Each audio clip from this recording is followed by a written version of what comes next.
justice, offing a mock to momatize. Again, as if on cue.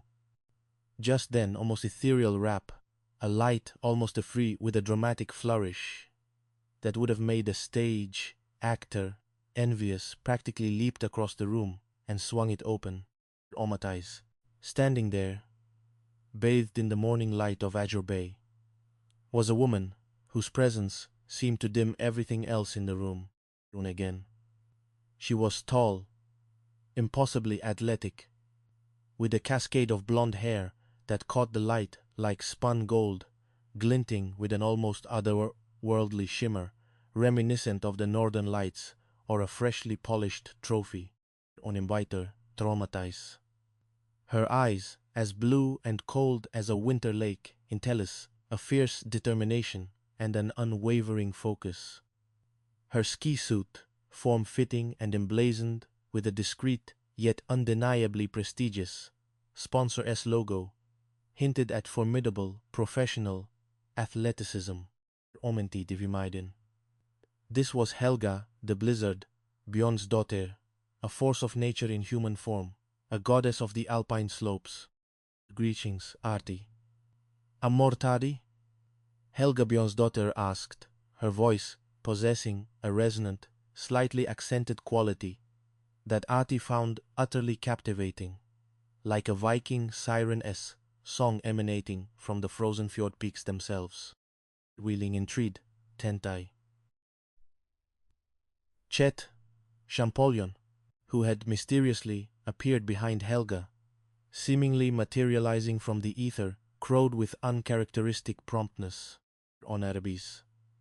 Chet, with his perpetually open shirts, suspiciously coiffed hair, and insufferably confident smirk, was Artie's resident man about town, and, more often than not, a catalyst for Artie's latest catastrophe.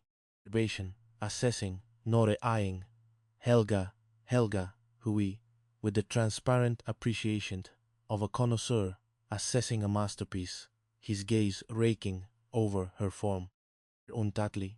Hey, Chet, nudged Artie Vekepitehat, a sharp elbow, attempting to assert his presence, a proprietary gesture.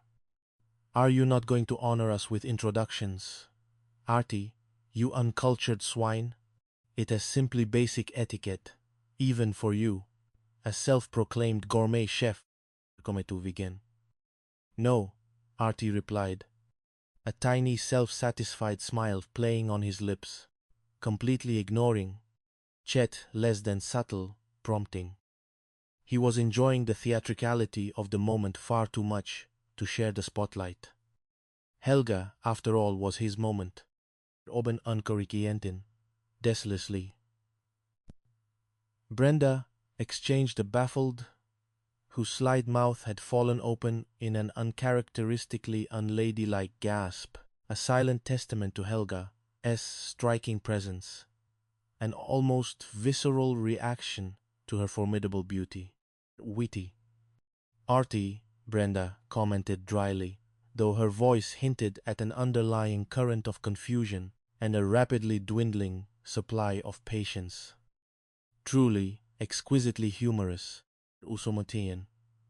A sudden burst of spontaneous wit, a moment of uncharacteristic comedic genius. On Radier.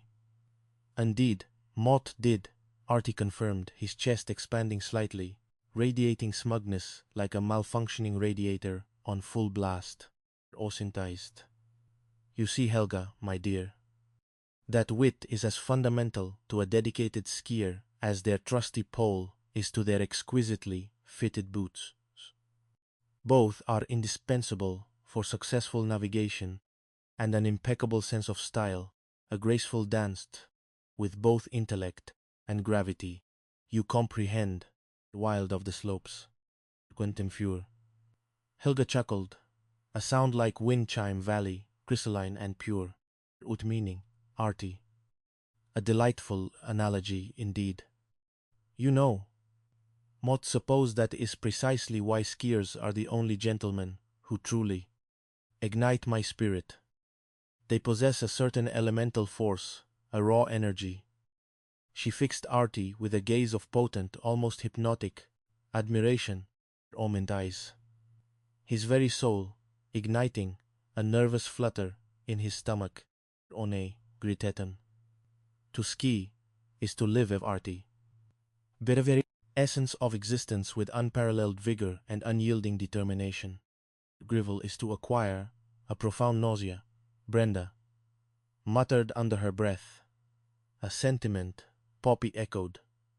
Ve kepite hat, hite, a sympathetic, albeit slightly nauseated, wince, fall to size.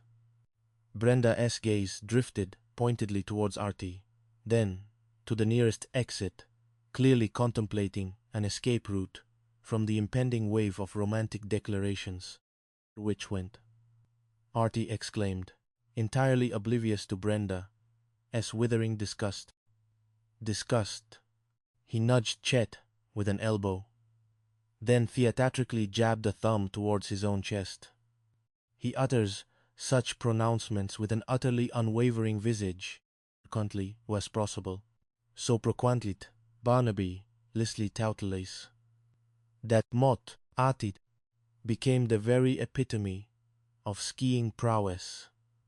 Pot, such a natural talent he harnessed under my tutelage. Artie preened, as if he himself were the celebrated ski instructor, rather than a mere student of deception. Wine Vriend de Kunschumai sighed tentedly, her gaze never leaving Artie, her expression unwavering in its admiration. We automatized. Oh, Artie, the very radiance of your discord, your lyrical pronouncements, send a delightful shiver through my being. A truly visceral, enthralling sensation, a melody to my soul, a Viking epic in miniature. Vomi libied. Well, Artie purred, his voice adopting a practiced charm, smooth as creme barley. Mott do so adore instigating delightful shivers in a charming lady, Helga, honorably winnest. It is, in essence, a cherished pastime of mine, a testament to my profound magnetism and my innate ability to captivate, to stir the very depths of the female heart. Artie, Mott fathom, precisely, your deepest desires, Helga declared, stepping closer, her hand reaching out to touch his arm with a surprising firmness, an electric current passing between them, a palpable tension. Arkley. Artie gulped, a flicker of genuine surprise, bordering on alarm crossing his face. His carefully constructed facade wavered for a fraction of a second. Offian, Uli. Not prescience, and certainly not such intense physical contact from a woman of Helga's formidable bearing. Ontumio. Oh yes, it is vividly inscribed upon your countenance, she confirmed, her blue eyes alight with a fervent passion for the slopes, a reflection of her true calling. Often newbies.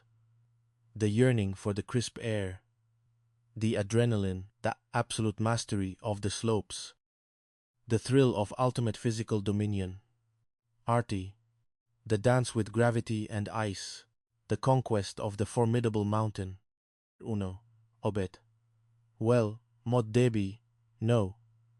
The truly implive kind of yearning, specifically the strenuous, bone-shattering variety of downhill skiing. The kind that results in fractured femurs. Artie mumbled, trying to subtly extricate his arm from her firm grasp. Protest swallowed declaration, and next enthusiastic declaration. Haunekly, Ommesin. Come away with me, this glorious weekend, Artie. And Mott, solemnly vow, you shall not encounter the slightest trace of disappointment. She took his hands, her grip surprisingly firm, pulling him slightly closer into her orbit, a gravitational force pulling him towards the frozen fjord peaks. On the snelled. Offer Mott can scarce await. Just you and Mott, who united against the forces of gravity and the vast expanse of the frozen fjord peaks. Maud shall unveil something that will unequivocally electrify